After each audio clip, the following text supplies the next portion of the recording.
I hit a button. It was the end. Well. Too.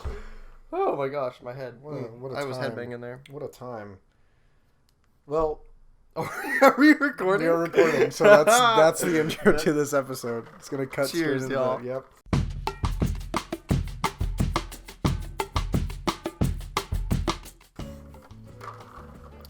This is water. Well, what's up? Saw, fam. Yeah, Saw. saw. Yeah, that's the cool. That's what the Zoomers say. Yeah. Saw, dude. Saw. Yeah. Over there doing their Fortnite dances, saying "saw" to everybody. Saw. I don't know what Fortnite dances are. That's a Zoomer. Yep. That is my interpretation of a Zoomer. Well, here we are. You know what the Zoomers watch? What? The Mandalorian. Do they really? Probably. Yeah, probably. Yeah, we are back with another episode of the Jake J podcast. Welcome, video and audio listeners. Hope you are well. Hope you're very well. Yes, not just well, but more well. Increasingly well. Yes. I hope you're like Timmy, just drowning in well. That's how well I hope you are. But I hope you're not drowning, because that would mean you're not well. Yeah. Anyways, Mandalorian. That was great. Fantastic transition. Thank you. Anyway. Yeah, Mando Season 2, still scheduled, despite all of this chaos with the coronavirus, still scheduled for a release in October of 2020. Still scheduled for a release in October 2020. Yeah. Still scheduled to come out. There have been some details regarding the casting, and a lot of people were blowing this up because there was some thought that Boba Fett was back in it, and he's not. Confirmed he is not. Actually, we don't know. Theoretically, we don't know. Theoretically, again, like these details came out with Boba Fett's armor was on the set, and Tamura Morrison is linked to the show, which the only reason that you would put Tamura Morrison in a Star Wars show is to be Boba Fett, to be a or clone Jango of some Fett. form, Yes, of some sort, to be a clone of himself that he played back in 2002 when he was in Attack of the Clones as Jango Fett, who I think was one of the better parts of that movie. And he's a lot cooler than Boba Fett. But again, that's an opinion. So again, lots of things to talk about, Joseph. Who's playing this new character? Those giant things from Lord of the Rings, actually. Oh, the Oliphants. Yeah, they got one. They managed to get the helmet just right around the tusk and just. No one at home's gonna believe this. No one's gonna believe they got an Oliphant to play. His name is Timothy. His name is Timothy Oliphant. I'm just picturing this big elephant thing, just like. it's like Tatooine. There's all this big, like the banthas, and just beside the banthas is an Oliphant wearing Boba Fett's helmet. Just. Timothy Oliphant. Yes, transitioning again. Yes. Timothy Oliphant scheduled cast to play a character we really haven't seen anything of yet. A new canon character. A new canon character. Yeah, we have those now. We're now getting to the point where, like the old canon, there was like characters that were kind of in this extended universe.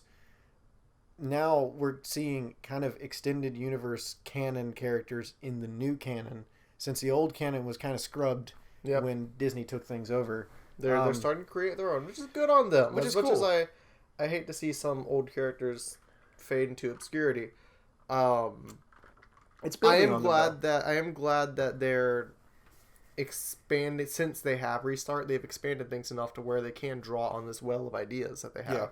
Yeah, they're expanding, I guess you could say, on those characters that we've grown to love so much in the Star Wars universe and stuff. And Boba Fett happens to be one of them. And again, when all this news came out, it blew up that Boba Fett was going to be in the show. However, personally, I think that was not a great call, a great idea. I don't know what you thought of that. Again, he's not in the show, but the initial news... The initial news was, I think, not intentional. I think it was just somebody saw set armor. But what I would love to see is the dynamic of Oliphant being, was it Cobb Vanth? Yeah, Cobb Vanth. Very cool. I would love to see him come out, and then as the season progresses, we have this like shadowy, in the shadows person stalking him that turns out to be a scarred Boba Fett come to reclaim his armor, and that's like one of the things that would be pretty cool. That would be pretty cool. That would be pretty cool. The reason I was almost iffy of Boba Fett being back in Star Wars is kind of like, I think one of the most refreshing things and the best things about The Mandalorian was that we got that taste of Star Wars, but it was new, it was fresh, and it wasn't this like, they didn't go like, oh yeah, you have to go retrieve this thing that's 50 years old, but be careful, there's somebody else looking for it named Luke Skywalker. Right. They kept it apart. And The Mandalorian takes from old Western shows as much as it takes inspiration from Star Wars itself. And I think that's one of the cool things about The Mandalorian is that, you know, we got to see something we've never seen before. It was new, it was fresh, and it wasn't overtly like trying to be Star Wars. Now, were there some Star Wars elements? Yes. Literally, he finds a Baby Yoda in the first episode, and the very next episode, the Baby Yoda uses a Force. Yeah. Uses the Force. I just stared at the bag of gummy worms like it was a camera. I'm staring at everything except the camera. Nothing is a camera. Nothing is a camera anymore. Except the camera. Yeah, except the camera. You are the camera. You, the viewer. Yes. But yeah, like, it was, you got your elements of Star Wars. You knew it was in the same universe, but it was not trying so hard to be Star Wars. And that's one thing I've seen people talk about is like, please keep in the same tones, right? Like, keep it in the same tones as the first season. Don't get overly Star Warsy in the second. Let it be The Mandalorian, like The Mandalorian sees it too. Don't let it be like a Star Wars Episode 10 series. Let it feel like itself. Yeah. Yes. Yeah, and I think that was my initial scare when, I don't want to say scare, it's a little bit of an overreaction, but initially, concern is the better word. Sorry, I couldn't come up with a word. I think that was my initial reaction. Hair smell good? Yeah. Okay, actually. I thought that's what you were doing. No, okay. I was not sniffing out of the corner of my eye, I just saw head and shoulders. Knees and toes. Hey. But yeah, that was my initial concern is like, oh man, they're going back to... They're throwing everything in to keep things interesting, whatever. But no, I think this is a smart way of... They've done... Mandalorian has definitely kept itself tied to the universe in ways that you could consider unnecessary, with little nods and winks to specific things. But it's been at a level that I think is fine. It was there was an episode or two where I was like, it's a little much. But like, I think that Boba Fett's armor...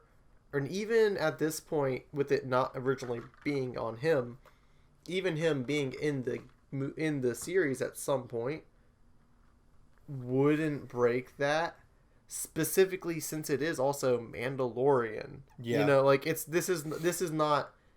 Hi, we pulled X Star Wars character for no reason out to be in this show. It's okay. This is a show about the very specific tribe of people where Boba has connections to. Something else that's interesting is we don't really know Boba's connections to the Mandalorians. That's because true. Jango obviously has his connections. Boba's his son, essentially, and is raised by Jango on their own. Well, Jango, what we learn about Jango is that he is basically a disgraced Mandalorian. He was he was too radical, and he really was kind of he was basically the Mandalorian that we see in the Mandalorian series, just without a conscience. Mm-hmm. It was more of a kind of this like. The Mandalorian had a very lone gun kind of feel, like a very like again taking off those westerns. Yes. But he's still like he's very much a Mandalorian. You know, this is the way. I stick to the code. I don't remove this helmet. Like Django didn't have a lot of the code of Mandalorians. He was a pure mercenary. Yes, really, he for was. himself. Who was a Mandalorian, but just did not. He didn't fly with their rules and their codes and everything. So I'm curious if once because the thing is, Boba's like a teenager, like a young teenager. He's probably like what 12, 13 in episode 2. He might be, and that's a lot of years to grow up. Just with nothing, like he literally, we have no. We don't nothing know what he did. We have nothing that says what he did, who took care of him, if anybody took care of him. Probably not.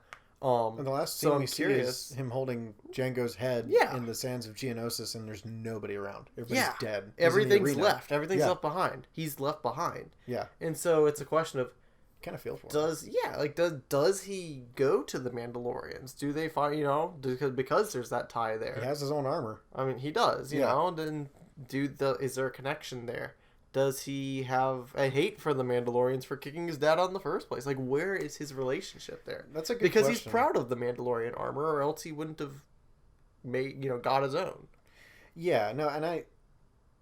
And again, that's what made it so. When you go back and watch The Mandalorian, it gives you a little bit more appreciation for like Jango Fett and characters like Boba Fett. Even though the Boba Fett in the original trilogy is kind of dumb, not gonna lie. He was made much cooler by things outside of the movies. Yes, he was. Yes, he is. In the movies, he's not that cool. In the movies, it's literally.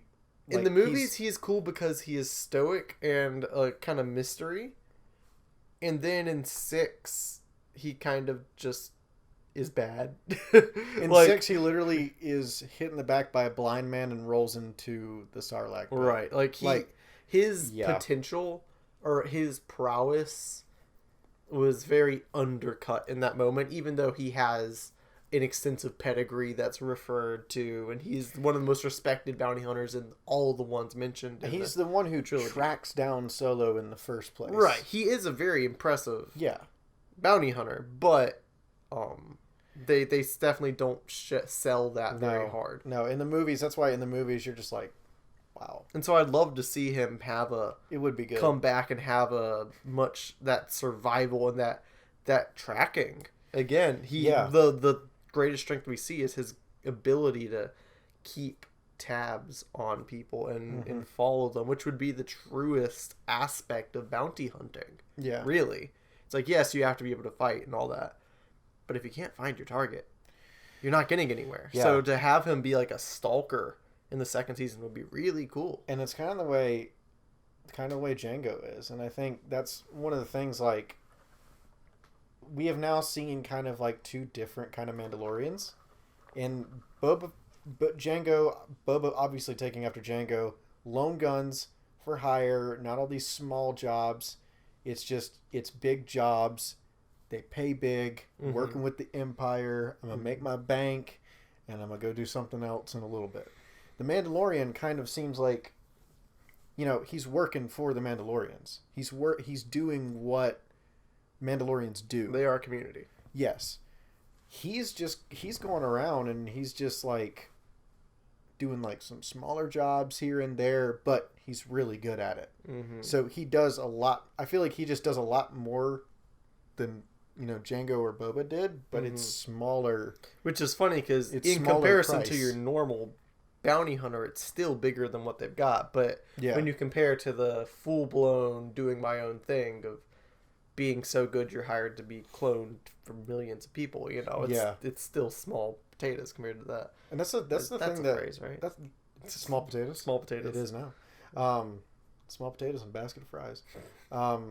That's the thing that I love so much about Jango Fett too. Like, you see Boba Fett in episode 6, and the next time you see like a bounty hunter, it's in episode 2, and Jango's just like Yeah, Django is super cool. He's really, really cool. Double pistols, the jetpack. Like that one Jedi in the arena jumps up to attack like Count Dooku, and when they're on that, when they're on, and you see spire. He's one of the few moments where you see in Star Wars somebody take deliberate, careful aim at different points to throw somebody off kilter, and like you can tell that's what he's doing, and that's a really cool little touch. He just like whips out a pistol and just takes him out, and then spins it, puts it back in, and I'm like, ooh, that's pretty freaking cool. Yeah. So, again, like, it would be cool, as you were saying, to see Boba Fett come back like that, because he is, despite his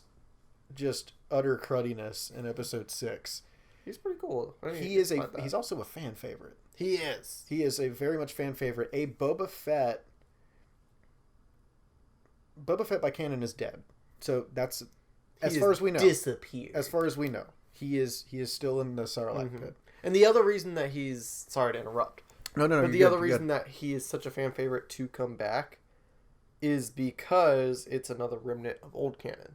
Yeah. Is that he survives the Sarlacc pit twice. He has a relationship with that pit in the old canon. But yeah, he makes it out. He comes back from it, and I think that's just too cool of a possibility to never use when it's just sitting right there. So I think that's one major reason, similar to how spoilers for like a 5-year-old movie now, maybe not 5, but similar to how Darth Maul has been, and even that's been in TV shows though.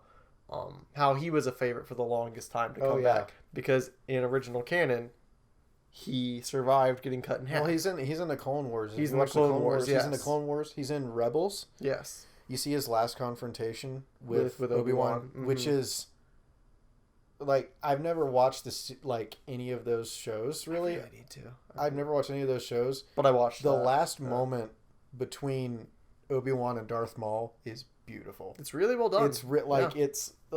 It's like they kind of. I won't spoil it for anybody who doesn't know what happens, but it's kind of like it is very much a recognition and a nod between the two of them of a lifetime of kind of like a lifetime of pursuit, because Darth Maul obviously gets cut in half by Obi-Wan, falls down. He survives, and he has his mind set on pretty much vengeance on Obi-Wan for the rest of his life. And it's a great little confrontation there between the two of them in Rebels, and I think it's in Rebels, right? I think so. Yes. Yeah. Yes. It's great. It's really, really great. But yeah, that is a good example of like fan favorites getting their dues, getting their justice, and I really think Boba Fett will always be that one of those fan favorites. But I think as long as, first of all, we've got some stellar directors of each episode. Even the weakest episode still was directed very well in Mandalorian Season 1. And we still have Jon Favreau steering this giant, beautiful ship. He's definitely been doing good things for a long time now. You watch, there's a documentary on Disney Plus right now. It's actually about The Mandalorian. Yeah, it's a 5-episode documentary. Jon Favreau directed the first episode. He's also, you might have seen it in the credits, he's also executive producer. He is on set every episode with he is the one tying them and keeping them all together. Really, you could say he is the showrunner. This was obviously created in collaboration with Disney, so Disney always is going to hold that title. But really, it's Jon Favreau. The good thing about Disney is they go, okay, all right, we've created this. John, take it away. And they don't touch it. What they did very smartly in comparison to other things, as we talked about before, is they gave the direction to one man. Yes, different episodes were directed by different people, but there was one person. The route the show was going was mapped out by Favreau. Exactly. Yeah. The show had an arc that Favreau was there every step of the way along with. Absolutely. It didn't change. His hands did not ever leave. Yes. And I think that really shows and really gives the show cohesion that is missing in some other Star Wars. And man, it's done so well again. I want to go back and at least watch it all again before the second season comes out. It got until October. But yeah, I mean, I think it's easy to say that there's a lot of stuff to be excited about. Where we're going with Cobb Vanth.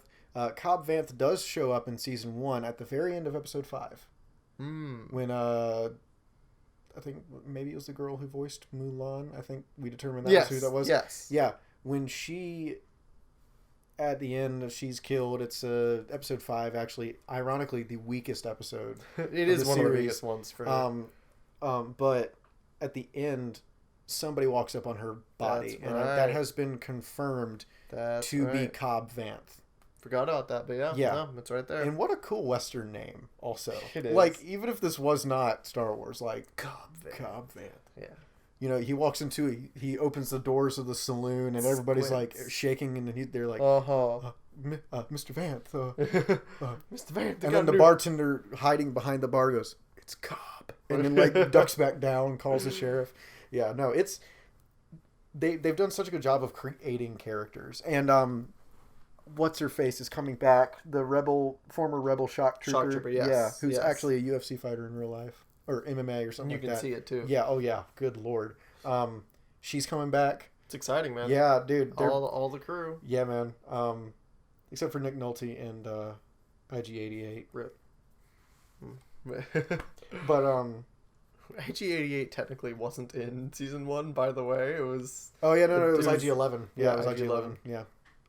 Sorry, I'm used to that old canon still. You know. Well, IG-88's around. He's in episode 5. That's why he. Oh yeah, that's true. Yeah.